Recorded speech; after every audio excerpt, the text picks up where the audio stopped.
à toutes et à tous, bienvenue sur Info Hebdo, votre rendez-vous hebdomadaire de décryptage de l'actualité politique nationale de la semaine au Bénin sur ESAE Télévision. À l'épicentre du décryptage du jour, nous parlerons entre autres de l'affaire de commission perçue sur les placements de la Caisse nationale de sécurité sociale, la CNSS, à la Banque internationale du Bénin, BIBE, qui a fait la une des journaux parus cette semaine avec des interventions contradictoires. Autre affaire cette semaine, c'est celle relative aux faux et usage de faux en écriture publique à la Société nationale des eaux du Bénin SONEB. La dite société d'État a décaissé environ 329 millions de francs CFA au profit de la direction des impôts dans le cadre des créances dues aux impôts sur la TVA collectée par la SONEB et qui devrait être reversée au trésor public. Ce lundi 6 novembre 2017, au tribunal de première instance de première classe de Parakou, la Chambre des criers a procédé à la vente aux enchères de l'usine Marlance Coton Industrie MCI de l'homme d'affaires béninois Martin Rodriguez. À l'issue de la compétition qui a eu lieu entre deux poids lourds, à savoir la Sodeco et le groupe Aiglon implanté en Côte d'Ivoire, on retient que c'est la société de développement de coton Sodeco qui est désormais propriétaire de cette usine implantée à Niki. Et nous mettons un terme au décryptage de ce jour avec cette crise de leadership au parti politique La Renaissance du Bénin RB qui peine à trouver son épilogue devant la justice béninoise. Et pour cet exercice du jour, je reçois pour vous Herman Dimitri Adanko et les journalistes chroniqueurs web activistes. Ce dernier sera face à Evelyne Kenom, elle est directrice de publication du quotidien béninois d'information générale et d'analyse Kini Kini. Sans plus tarder, on les retrouve pour le décryptage.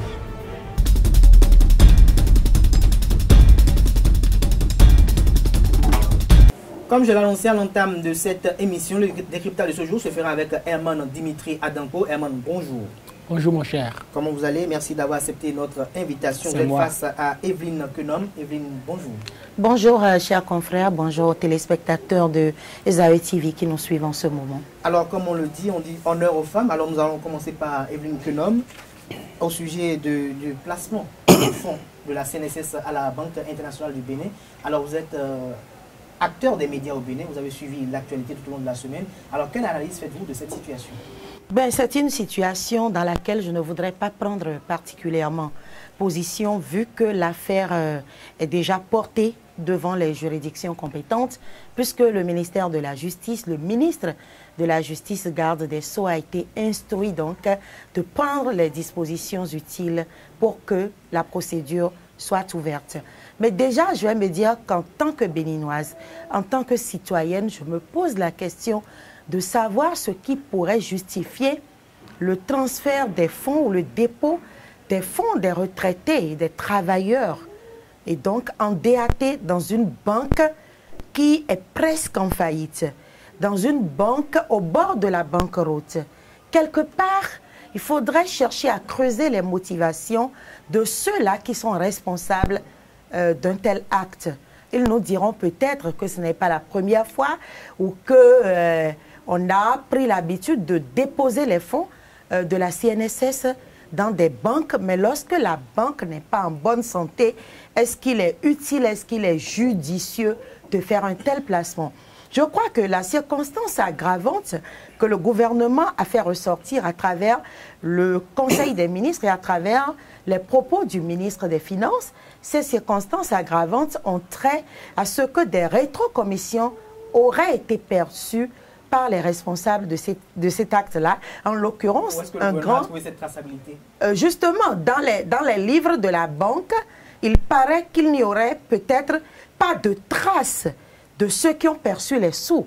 Mais il se fait que l'habitude est que quand on place d'importantes sommes d'argent en DAT dans une banque, il y a des rétrocommissions là-dessus. Et donc, ces personnes-là, qui étaient en position d'apporteurs d'affaires, ont dû prendre.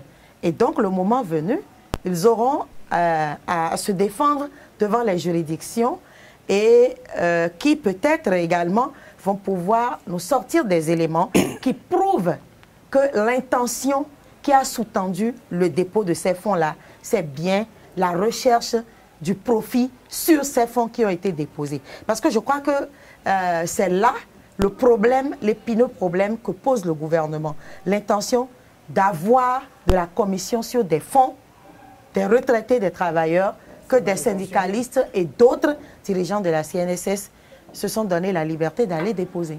Alors, Herman Dimitri Adamkou, le gouvernement parle de commission occulte. Alors, j'aimerais vous quand même poser la question de savoir, est-ce que les tests au Bénin interdisent les placements DAT dans des banques en voie de disparition? C'est ce que j'allais me demander.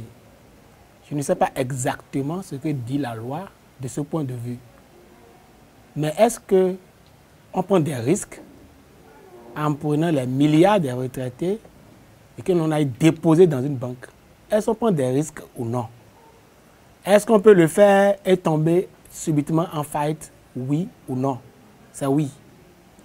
Est-ce qu'en plaçant ces fonds au niveau de la BIBE, qui est une banque en crise, qui est une banque en faillite, qui est une banque à qui on a retiré, selon les informations, l'agrément depuis quelques années, je viens. Est-ce que c'est normal? Est-ce qu'on ne peut pas de risque en allant placer ces sous-là dans cette banque-là? C'est oui, on prend des risques. Oui, je ne vous coupe pas, mais quand on parle peut-être de retrait d'agrément, mais il est dit également que la banque est sous administration provisoire et qu'une banque qui est souvent sous administration provisoire, comme au Bénin, sous cette situation, il y a quand même l'attention de l'UEMOA et de la BCAO. Alors peut-être les dirigeants dans le passé de la CNSS auraient peut-être estimé que l'apport de la BCAO et de l'UEMOA pourrait peut-être essayer de relever les défis. Quand est-ce qu'une banque est sous administration provisoire? C'est quand la banque a des problèmes. Effectivement. Quel que soit l'argument qu'on va développer, c'est quand la banque a des problèmes. Et on a pu placer cette énorme somme-là dans ses comptes. Si l'opération n'avait pas marché, et on pourrait tomber complètement dans la faillite et les retraités pouvaient ne plus entrer en possession de leur pension. Et qu'est-ce que l'opinion allait dire? Qu'est-ce que le commun des mortels allait dire? On allait dire tout simplement, voilà le chantre de la rupture, le pionnier du nouveau départ, Patrice Talon, a échoué. Il a fait preuve de mauvaise gestion. Oui, c'est de ça qu'il s'agit en fait. Depuis sous Boniaï, n'est-ce pas, sous la gestion de Boniaï? Très bien. On ne dira pas Boniaï justement. On dira Boniaï c'est le passé et que l'État a une continuité et que c'est Patrice Talon qui devra assumer. Mais Patrice Talon devra assumer Evelyne Quenome, mais est-ce qu'à votre avis, quand vous analysez toute cette situation, alors à entendre Laurent Mettoyon qui a quand même essayé de se défendre et à évoquer la thèse selon laquelle après leur placement, il y a pu avoir comme des intérêts pour la CNSS. Est-ce que vous ne voyez pas, en quelque sorte, au-delà de toute la communication qui est faite autour de ce dossier, avec Laurent Mettoyon qui est mis en exergue, alors qu'il y a bien d'autres qui sont cités dans ce dossier, est-ce qu'on ne voit pas une sorte de chasse aux sorcières, comme évoque l'intéressé, comme quoi le gouvernement cherche quand même à museler un opposant qui agit de façon constante et récurrente dans le front pour le sursaut patriotique? Ben, je dirais que dire tout de suite que l'on assiste à une chasse aux sorcières serait faire une affirmation purement hasardeuse et péremptoire. Pourquoi? Cette affaire-là, avant même que le Conseil des ministres ne l'aborde, s'est ébruitée. En tout cas, nous, acteurs des médias, avons eu connaissance de ça depuis juin 2017 passé. Et donc, nous étions là, presque en embuscade, pour voir si ce que les informations qui nous parvenaient laissaient échapper allait se confirmer par la suite. Vous savez, les syndicalistes dans ce pays se sont évertués à se donner une image d'homme entre griffes intègre ou d'homme propre. Et c'est justement là que se pose le problème. Laurent Mettoyon n'est pas le seul dans ce dossier, mais il est le seul dont le nom revient sur toutes les lèvres parce qu'il fait partie de ceux-là qui ont toujours combattu les régimes successifs, qui prônent la bonne gouvernance et tout. Et donc, quelque part, quand on entend leur nom dans des affaires qui n'étaient pas censées être à but mercantiliste, mais qui le sont devenus, on se pose des questions et on tique. Et c'est de cela qu'il s'agit. Mais, quelque part, si cela était vrai, cela voudrait peut-être dire simplement que le syndicalisme aussi est un chemin par lequel on fait de l'opposition ou un semblant d'opposition pour chercher les voies et moyens de s'enrichir. Je ne dirais pas que dans un passé récent, Nous avons entendu, nous avons eu des révélations sur des syndicalistes qui, lors des concours à la douane, aux impôts ou dans les régies financières de l'administration, ont pu quand même placer, on ne sait comment, leurs fils, leurs neveux et autres. Un peu comme dans le système, exactement dans le système politique. Si le syndicalisme doit traîner les mêmes tares que le politique, cela va poser un problème dans ce pays. Ça voudra dire simplement que tout le monde se retrouve finalement sur une scène où on joue à une sorte de pièce théâtrale où les acteurs deviennent ceux qui usent de subterfuges divers pour contrôler tout ce qu'il y a d'économique et de financier dans le pays et que les populations, eux, resteraient des spectateurs inactifs qui vont subir tout le temps. Vous voyez un peu.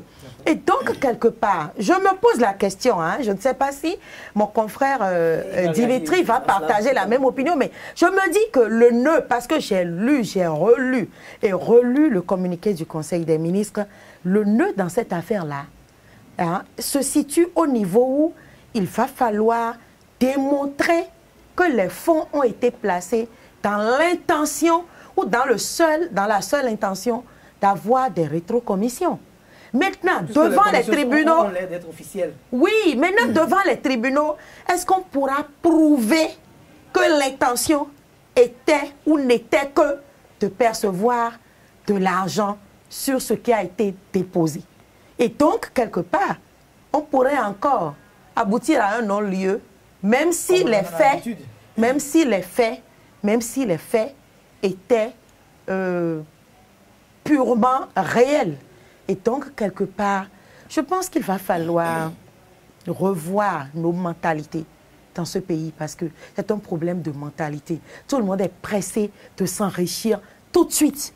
Et finalement, il y a des moyens de s'enrichir. Soit on va en politique, soit on va vers le syndicalisme, ou soit, oui, il y a des mondes dans lesquels, et c'est dangereux, parce que dans ce pays, à cette allure, on finira par n'avoir que des acteurs publics qui tiennent des langages de purs mensonges, et donc la vérité finira par disparaître, et ce sera dommage pour ce pays. Emmanuel Dimitri Adanko a écouté Laurent Metteillon, qui était ex-président du conseil d'administration. Il a affirmé que la thèse selon laquelle, lorsqu'il était président du conseil d'administration, sa voix n'est pas prépondérante parce que la seule responsabilité qu'il a, c'est de convoquer le conseil d'administration pour statuer sur la question et qu'il n'y a que la direction générale qui généralement prend contact avec les banques dans lesquelles on doit effectuer les placements par rapport à cela. Alors, à écouter tout l'argumentaire qu'a relaté Laurent Metteillon, est-ce qu'à votre avis, Laurent Metteillon devait être mis en exergue devant cette affaire dite de faux placement ou de commission occulte? Je suis une fois encore peiné d'être en posture de me prononcer sur cette affaire, surtout sur la position de Laurent Metteillon pour qui j'ai beaucoup d'estime. Quelqu'un que j'ai pris pendant longtemps pour un homme d'intégrité morale. Je crois que ce n'est pas encore gâté. La question que vous posez, c'est le tribunal qui va répondre à cette question. Pourquoi on a mis Laurent Metteillon en exergue? Le président du conseil d'administration d'une société n'est pas n'importe qui, tout le monde le sait. Maintenant, du point de vue subtilité de droit, c'est le tribunal qui va trancher. On ne pourra pas trancher à la place du tribunal. Je suis convaincu. Madada a dit tout à l'heure qu'on pourrait aboutir à un non-lieu.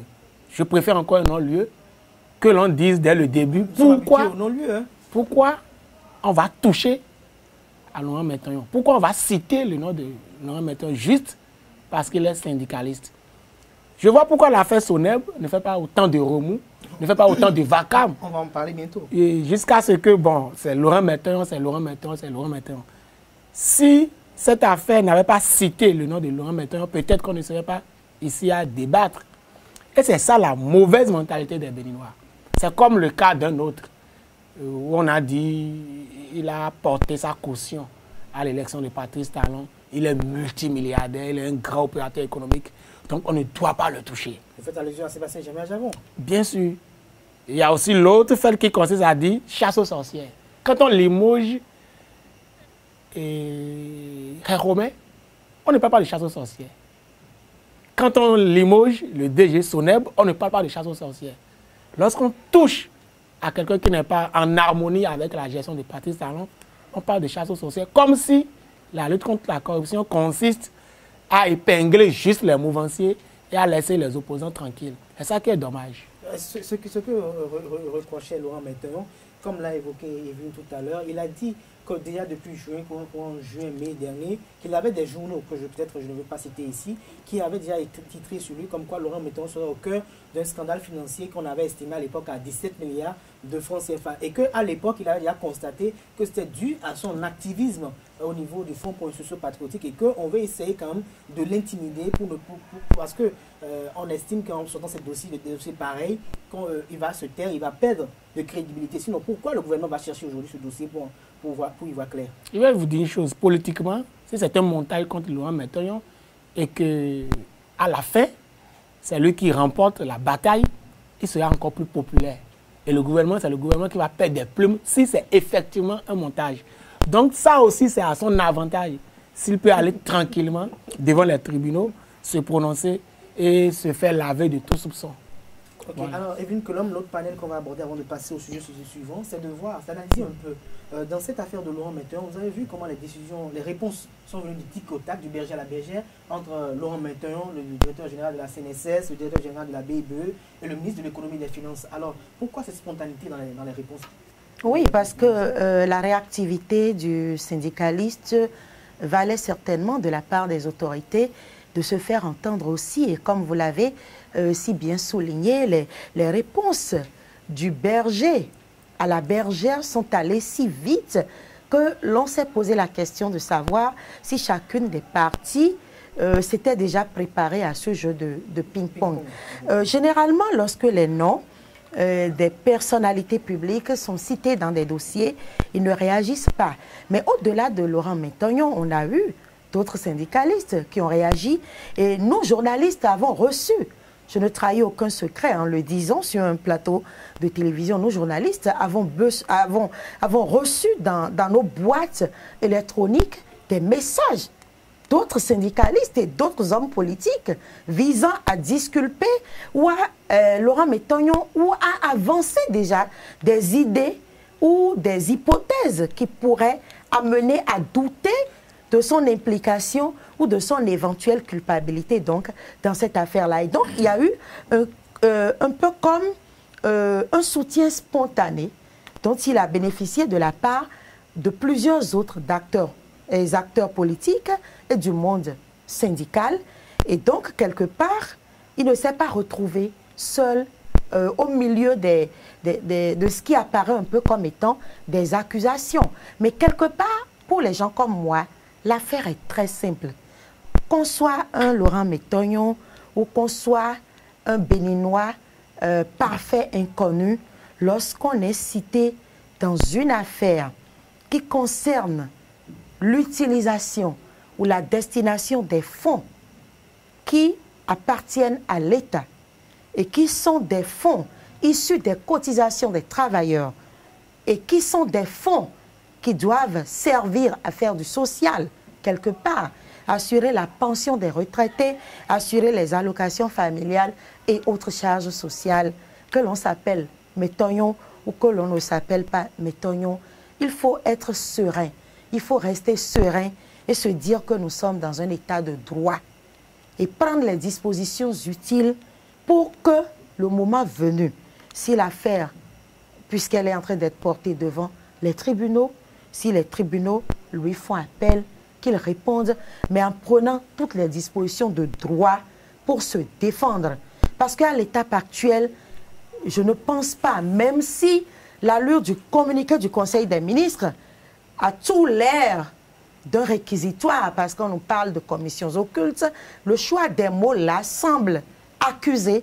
Nous n'en sommes pas encore à l'accusation, nous en sommes juste à la révélation des faits et il faut que la personne mise en cause prenne toutes les dispositions idoines pour assurer sa défense parce que la loi lui en donne le plein droit.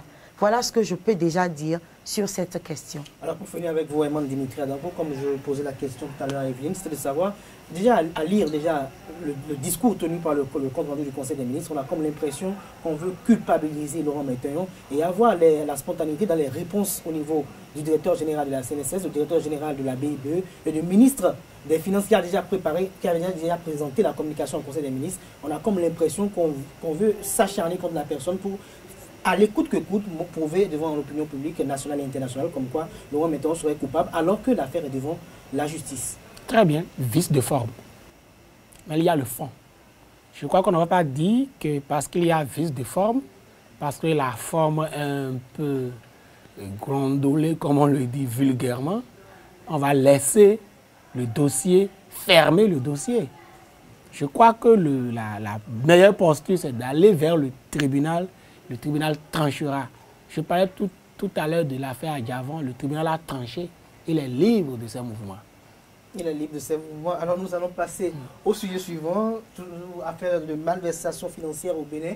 Nous avons cette fois-ci une affaire qui a éclaté à la SONEB, il s'agit d'un usage de faux en écriture publique à la Société nationale des eaux du Bénin. Le directeur général de la société a été limogé en Conseil des ministres mercredi dernier, mais bien avant cela, il était gardé à vue avec d'autres collaborateurs de la dite société d'État.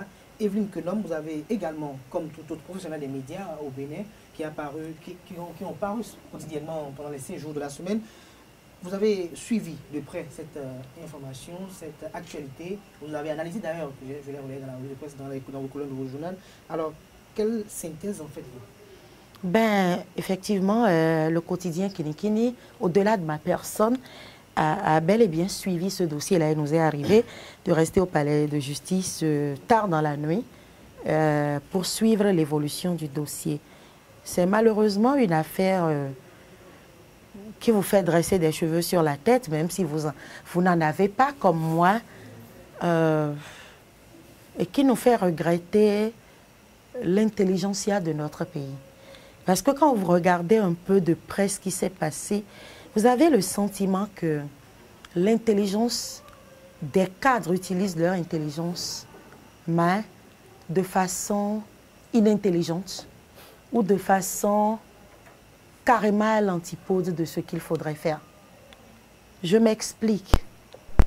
Si on a eu l'ingéniosité de fabriquer des commandements à payer qui devraient normalement émaner des services des impôts, si on a eu l'ingéniosité de fabriquer de fausses quittances de paiement des impôts, pourquoi n'avoir pas eu l'ingéniosité de bien faire et de faire en sorte que la SONEB, de bien faire, pas de bien faire le faux, mais faire une gestion saine de la SONEB de manière à reverser les TVA et autres impôts qui devaient être reversés dans les caisses de l'État afin que l'État utilise ces fonds-là pour nous doter d'infrastructures socio-communautaires.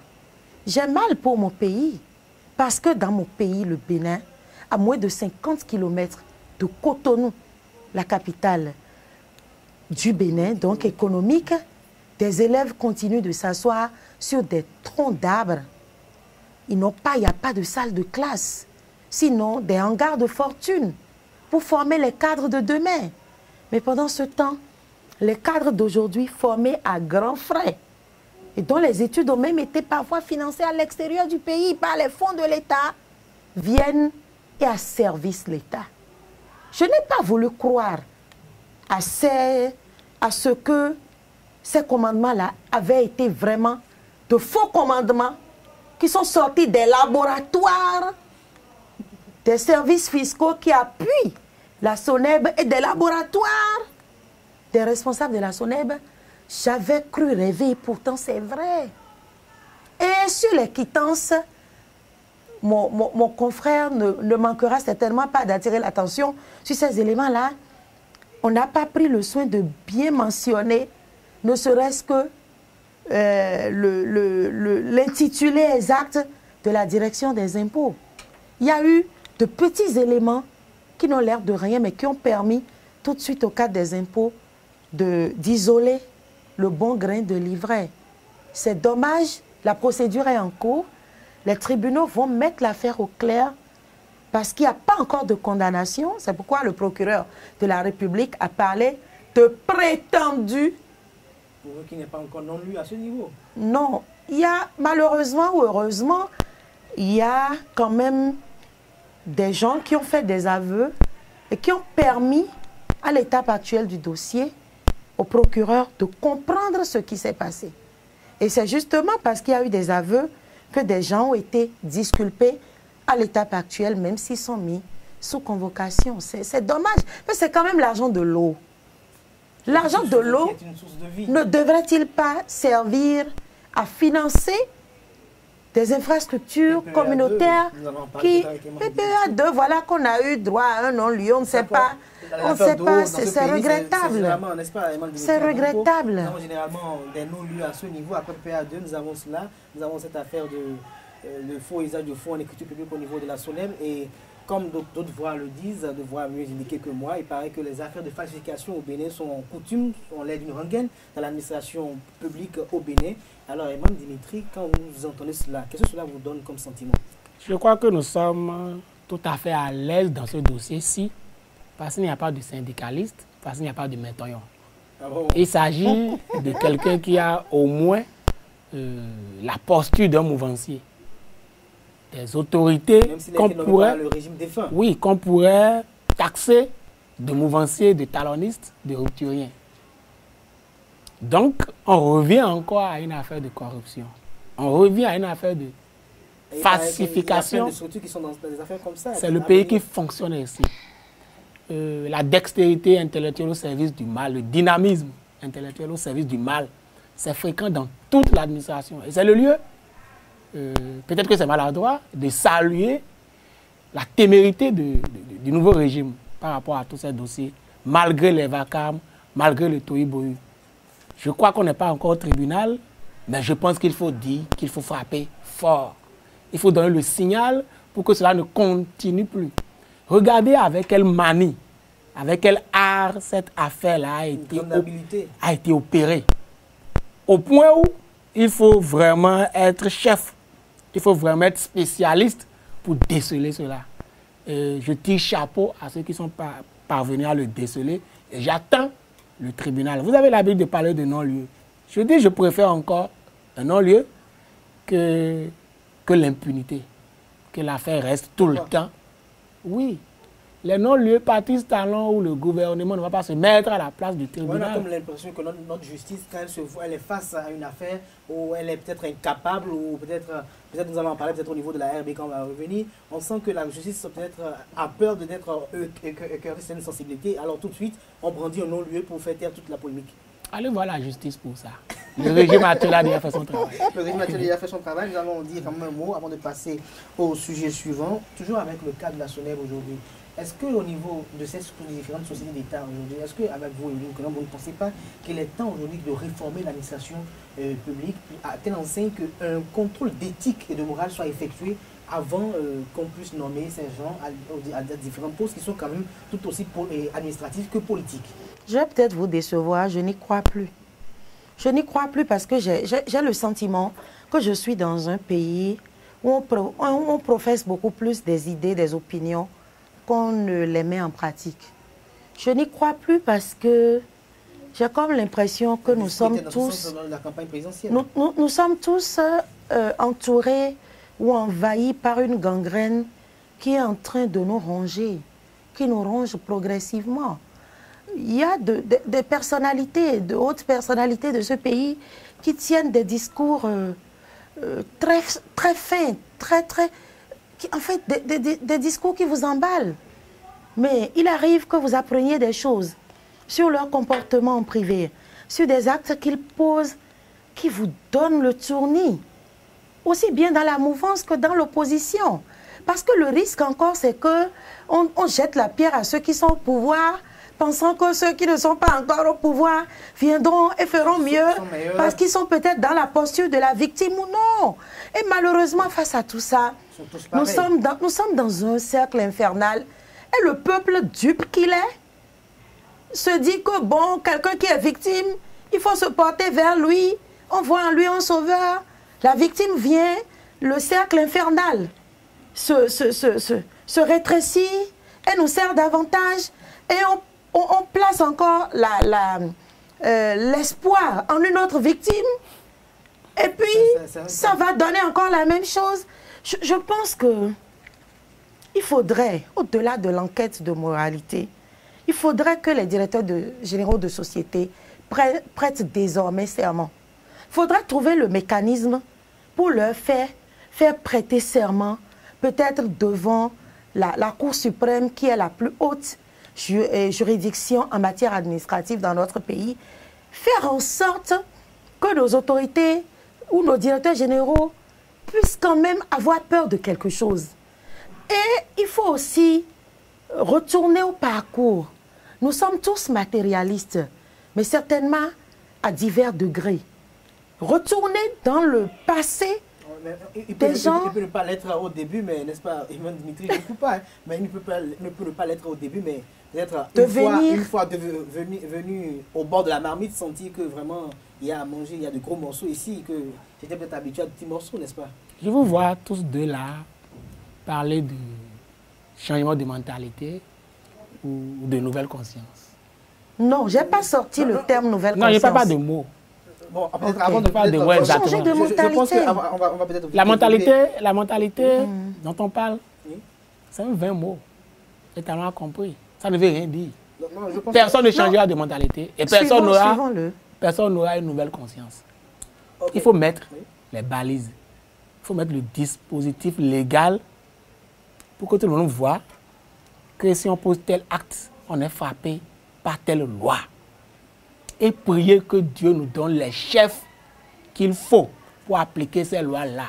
Si on s'accroche à la mentalité, à la conscience des gens, au fait qu'il faut aller chercher des hommes vertueux, on n'aura pas l'appareil qu'il nous faut pour les connaître d'avance.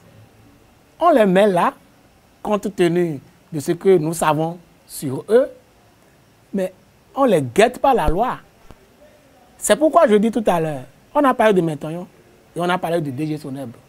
Vous savez qu'aux yeux de l'opinion, ces deux personnalités sont quand même des personnalités crédibles. Je ne dis pas encore qu'elles ne sont pas crédibles. Mais regardez ce qu'on dit autour aujourd'hui. C'est pourquoi la loi doit pouvoir agir. C'est les lois qu'il faut revoir et qu'il faut être en mesure d'appliquer. Au Bénin, mais c'est leur application qui a toujours posé Très bien, c'est le problème de l'application des tests qui se pose, ce n'est pas le problème de mentalité. Tout le monde connaît le mal et le bien. Même le petit enfant de 5 ans sait que le mensonge et le vol ne sont pas une bonne chose. Maintenant, dans les actes, est-ce qu'il parvient à respecter? S'il ne parvient pas, il faut lui appliquer la loi. Ok, je pense qu'à écouter Evelyne tout à l'heure, peut-être à la fin de l'émission, si nous avons un peu de temps, nous allons porter peut-être un regard sur la classe politique béninoise au Bénin. Nous allons passer au troisième sujet, je l'évoquais à l'entame de l'émission. Il s'agit de la vente aux enchères de l'usine de Martin Rodriguez, qui a été vendue aux enchères lundi dernier au tribunal de première instance de première classe de Parakou. Et c'était entre deux grandes sociétés. Il s'agit de Sodeco et de la structure Aiglon basée en Côte d'Ivoire. Et finalement, c'est Sodeco qui a remporté de façon miraculeuse ou peut-être habilement. Non, mais que ce soit de façon miraculeuse ou habilement, je ne voudrais pas me prononcer sur la régularité de la vente parce que cette vente, quand même, a eu lieu devant les instances compétentes et donc je la suppose régulière.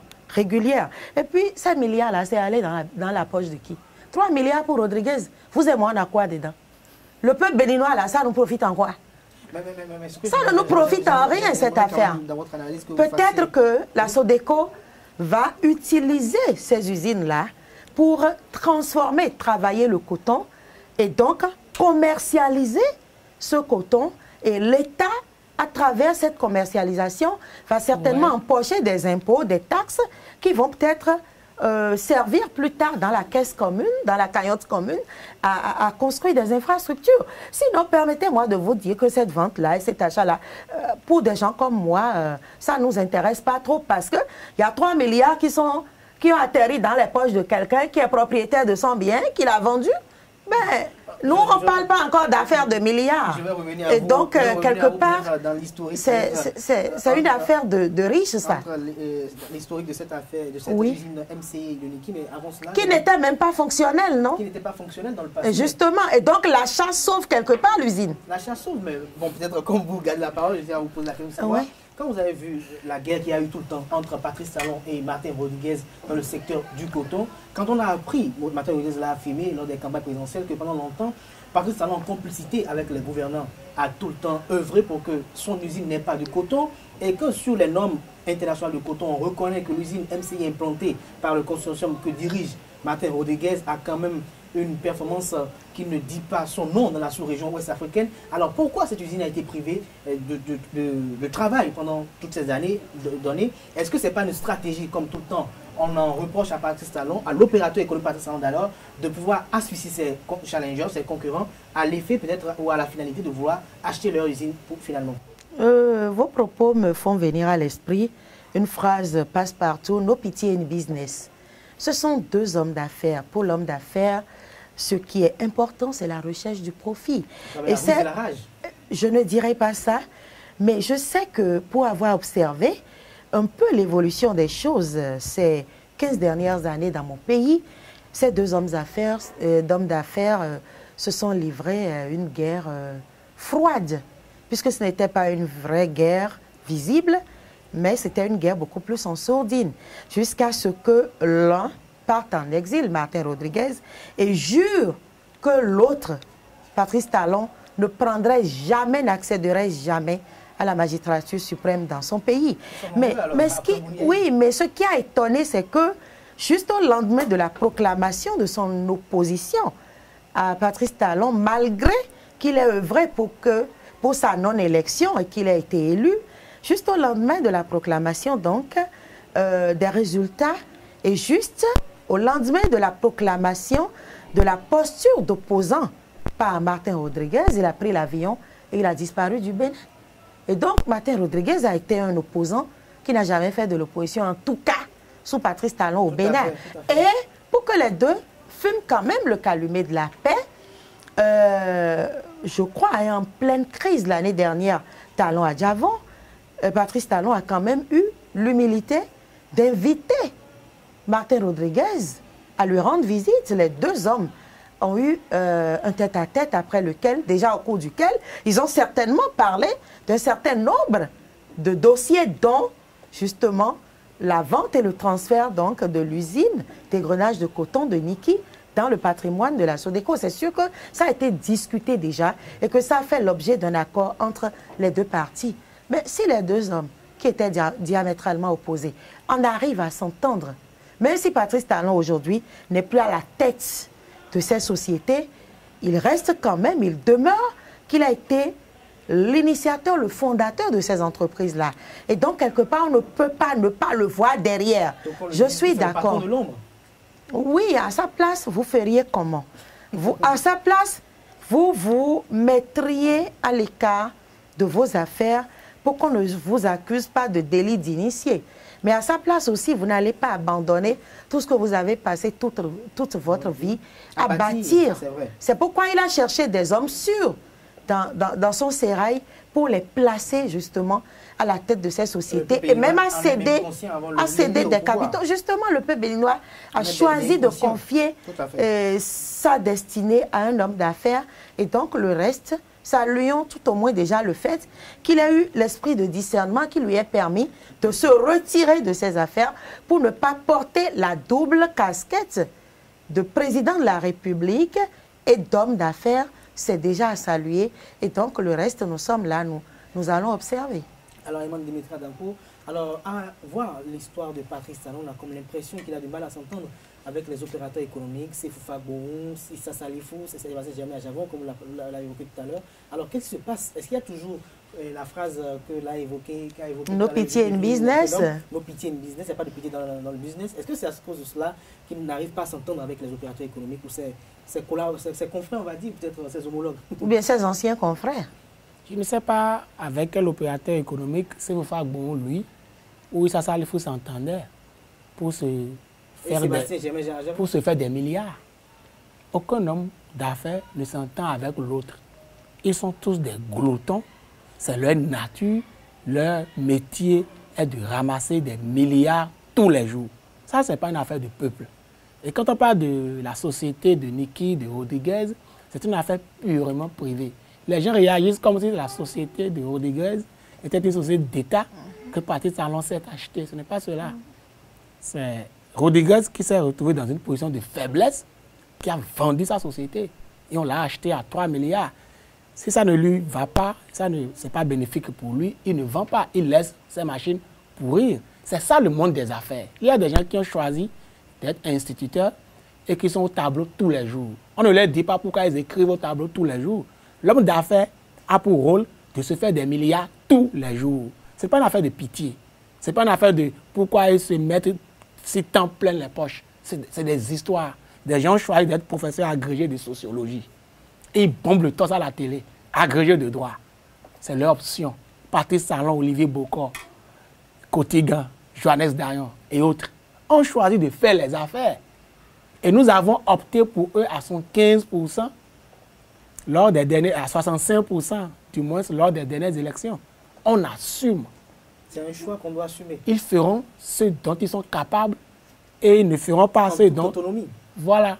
Et à l'heure du bilan, on va choisir. Rodriguez aussi s'est enrichi longuement dans le coton. On ne sait pas toutes les personnes qu'il a eues à gruger, à piétiner lui-même jusque-là. Il s'est tapé, pour parler ainsi, l'hôtel Sheraton pendant plusieurs années. On ne connaît pas les conditions dans lesquelles il s'est octroyé cela. Aujourd'hui, pourquoi on s'attaque inutilement aux gens? Je voudrais ajouter que je suis fasciné par l'objectivité des détails que ma consoeur, ma dada donne ce soir. Je suis vraiment fasciné, je suis à l'aise. Ah bon, alors nous allons passer au sujet suivant, c'est sur les relatifs quand même à cette affaire de crise de leadership à la Renaissance du Bénin qui peine quand même à trouver son épilogue devant la justice béninoise. Il s'agit de cette affaire qui est revendiquée par tant de l'autre côté par Léa Lévian-Soglo et l'autre de Abraham Zizi-Dokwe. Alors au niveau de cette crise, Evelyne Quenom, est-ce que vous ne voyez pas encore l'avènement d'un nouveau non-lieu? Non, je ne pense pas parce qu'il s'agit de trancher définitivement sur la paternité du parti. Mais j'ai le sentiment, je reste très objective dans mes opinions parce que je suis libre. J'ai le sentiment que le camp Léa Soglo a vendu avant-hier la peau de l'ours avant de l'avoir tué. Parce que qu'est-ce qui s'est passé? Pour l'internaute que je suis, je me réveille le matin, je vais sur Internet et paf, paf, paf, je vois des messages qui disent, oui, je savais que l'audience aurait lieu ce jour-là. OK, que l'audience vient de s'ouvrir et que le camp Léa est déjà en passe de gagner. Si c'est de la com, excusez-moi, monsieur et mesdames, de la communication de ce camp-là, vous avez foiré la com. Excusez-moi vraiment d'être direct. Vous avez foiré la communication. Nous en étions là quand, entre midi et 2, on nous fait un point sommaire rapide de l'audience de la matinée. Et puis on nous annonce qu'à 15 h, le collège des 3 juges va reprendre l'audience et que le camp Léa est en passe de gagner parce que dans les coulisses du palais de la justice, cela s'ébruite déjà. Je dis, bon Dieu, mais ces communicants-là, ils ont été dans quelle école? Ou bien qui sont ceux qui sont en train de diffuser ces genres d'informations? Dans quel... Non, de vous à moi. Pourrait paralyser une décision de justice. Oui, de vous à moi. Qui parmi ceux qui postaient ces informations-là était à la place des juges, du collège des juges? Ils étaient quand même 3. Pour nous dire tout de suite que on a déjà gagné. C'est des spéculations qui n'ont servi, excusez-moi de le dire, à rien. Et la cerise sur le gâteau, ça a été au soir.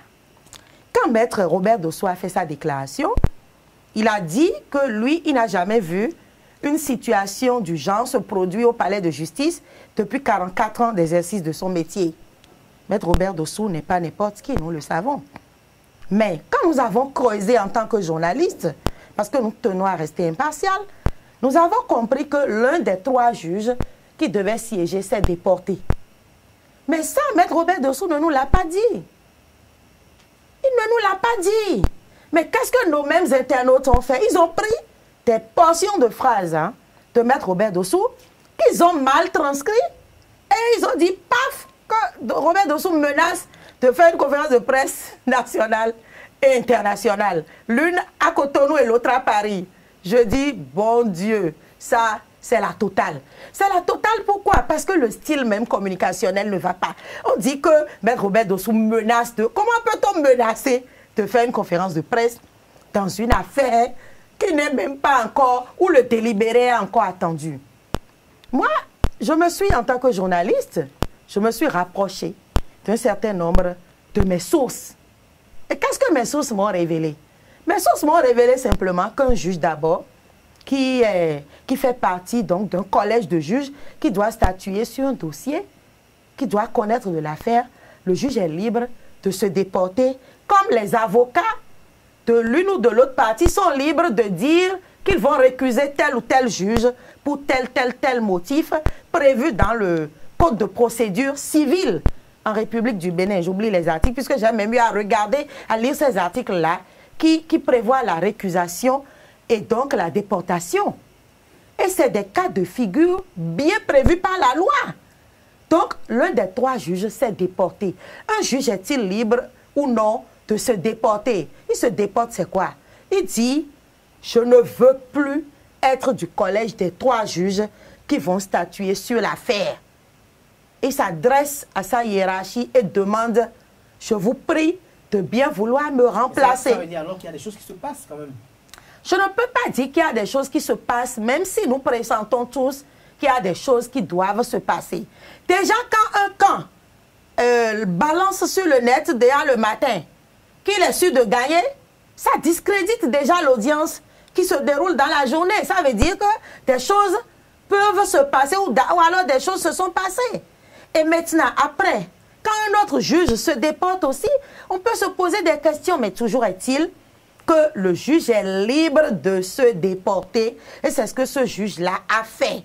Il n'a pas d'explication à nous donner, nous autres. Ce que la hiérarchie a à faire au tribunal, c'est quoi?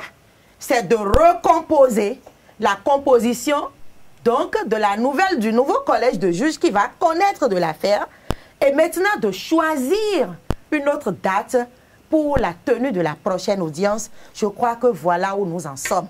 Et donc, tout le reste là, personnellement, je n'ai pas creusé. Je ne sais pas à quoi répond cette stratégie-là qui vise à dire oui, on est sûr de gagner, on a des... Ça discrédite, ça jette du discrédit sur la juridiction qui va connaître de l'affaire et ça jette du discrédit sur le camp qui fait ça et ça jette du discrédit sur le camp opposé. Et donc, quelque part, c'est une démarche totalement bancale de communication et ça n'est pas bien. Démarche puérile et stérile peut-être. Herman Dimitri Adanko, vous avez vu, vous avez suivi ces recours intempestifs au niveau du tribunal de première instance de première classe de Cotonou, au niveau de cette affaire de la Renaissance du Bénin. C'est reporté de toutefois, à chaque instant. Est-ce que, à votre avis, qu'est-ce qui se passe? Quel pourrait être un lambogrio à ce niveau? D'abord, je voudrais sortir Robert Dossou de ce jeu. Moi, personnellement, il ne m'inspire aucune confiance, il ne m'inspire aucune crédibilité, que l'on me pardonne. Pourquoi? C'est mon point de vue, du point de vue de son passé. Je dis, Maître Robert Dossou, pour moi, n'inspire pas confiance. Donc, je ne tiens pas compte, lui, de ses propos. Deux, je voudrais dire aux activistes de la Renaissance du Bénin d'aller chercher la Renaissance du Bénin. Je croyais que lorsqu'ils ont commencé à poster leur verdict sur la toile, on allait, au soir de ce jour-là, dire qu'ils ont remporté. Je ne sais pas pourquoi ils pleurnichent maintenant. Comme ils connaissent le fonctionnement de la justice, ils connaissent les subtilités de la justice et que Dieu et les juges leur ont déjà donné la victoire.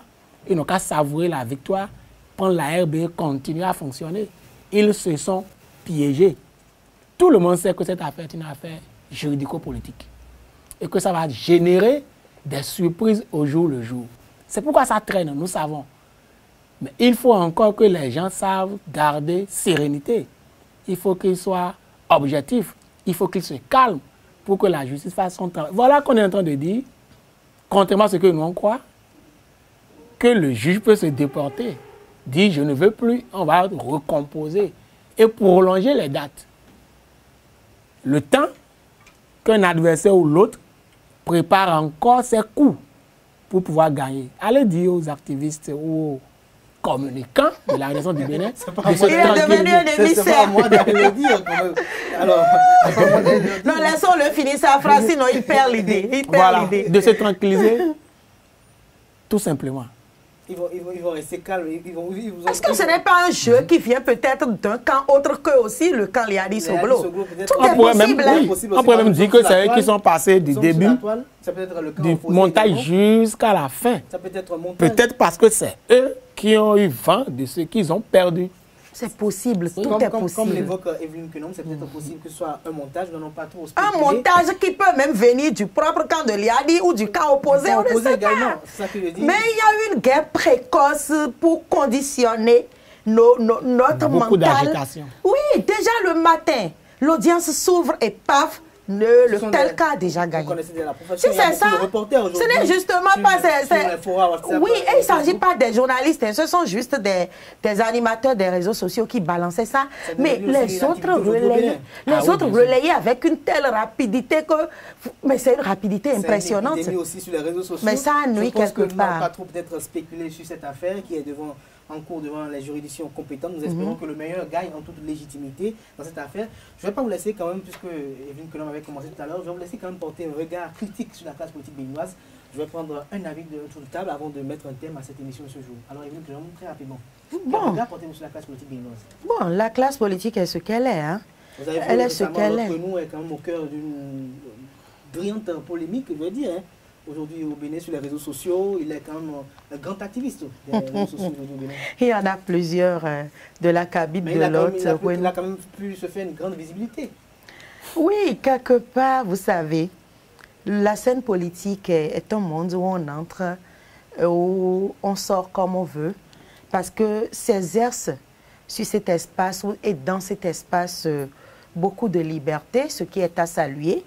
Cela témoigne de la vitalité de notre démocratie vieille d'un peu plus d'un quart de siècle. Sur la scène politique, je vois de plus en plus des acteurs qui tiennent des discours. De l'acteur politique béninois. Bon, je ne voudrais pas porter de jugement personnel sur l'autre Kwenou. Pas que je crains quoi que ce soit. De l'acteur politique béninois. Oui, il change de veste, non? Tout le temps. Mais écoutez, ce n'est pas seulement qu'au Bénin. Oui, ce n'est pas qu'au Bénin. Il y a des auteurs. Hein. J'en ai lu un récemment. Je n'ai pas souvenance de son nom. Mais il y a un auteur, il y en a plusieurs d'ailleurs, mais il y en a un. Bon, je n'ai pas son nom en tête, je vais chercher. Je l'ai dans mon carnet de notes. Mais il y a des auteurs français qui ont écrit sur l'art de retourner sa veste. Et donc, l'art de retourner sa veste, là, c'est un art vieux, aussi vieux que le monde. Et donc, quelque part, ceux qui aujourd'hui retournent rapidement leur veste ne font que suivre ceux qui l'avaient fait il y a peut-être 100 ans. Il voit, n'est-ce pas, il voit ce qu'il n'avait pas vu hier avec la rupture avec le président Pato. Bon, est-ce qu'il est déjà totalement dans la rupture? Est-ce que ce n'est pas aussi un jeu que l'autre Kwenou est en train de faire? Est-ce que ce n'est pas un appel de pied à la rupture, par exemple? Mais croyez-moi, il ne sera jamais sincère. Il ne vous dira jamais ses réelles motivations. Parce que le monde politique, c'est ce monde-là dans lequel on dit autre chose et on fait autre chose. Ou alors, on avance des éléments qui sont autres que ce que l'on pense. Et donc, il ne dira jamais. Parce que son revirement n'a même pas connu de transition. Et donc, nous avons été surpris, nous tous, hein, de voir circuler sur le net, un matin, des audios dans lesquels on entend l'autre nous dire des choses qu'il n'aurait jamais dit la veille. Moi, j'ai même eu du mal à y croire. Et pourtant, c'est vrai. Et donc, attendons de le suivre pour voir de toutes les façons règne la liberté dans le monde, dans le sérail politique. S'il a changé de camp, tant mieux s'il s'en sort ou s'il arrive à en tirer des intérêts. Dimitri Alampo, je ne savais pas que quand vous nous Vitier. interrogez sur le fonctionnement de la classe politique, Il c'est allait pour en venir parler là. de l'autre nous. Non, je demandais si c'était pas Est-ce que ça ne va pas spécimen. indisposer Apparemment, l'autre C'est pas le l'intéresse. spécimen des acteurs politiques au Bénin. Est-ce qu'il n'est pas à l'image de la classe politique béninoise? Oui, ce n'est pas si faux que ça.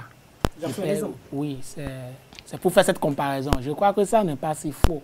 Parce que ce que l'on dit être aussi crédible, aussi vertueux, on fait pire que lui.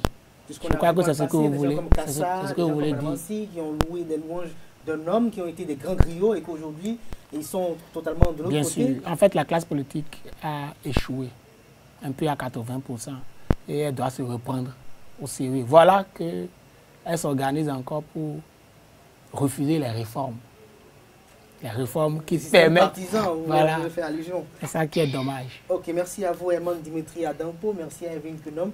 J'espère que l'autre nous l'a dit dans ses études. Il dit qu'il aspire gouverner le Bénin en 2021, puisque le Bénin est un État démocratique et que la démocratie n'est atteinte c'est pour la guerre des cités. Il m'aura en face de lui comme candidat. Pour mieux gérer la cité, pour la conquête du pouvoir et mieux gérer la cité. Donc, Kader, on attend de voir. Il me verra en face de lui en 2021 comme candidate. Ah bon, ça c'est très bien. Yeah.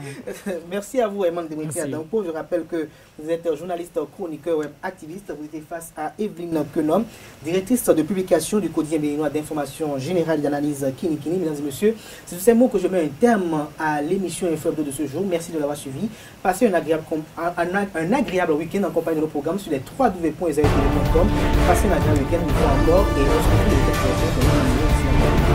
Et bonsoir.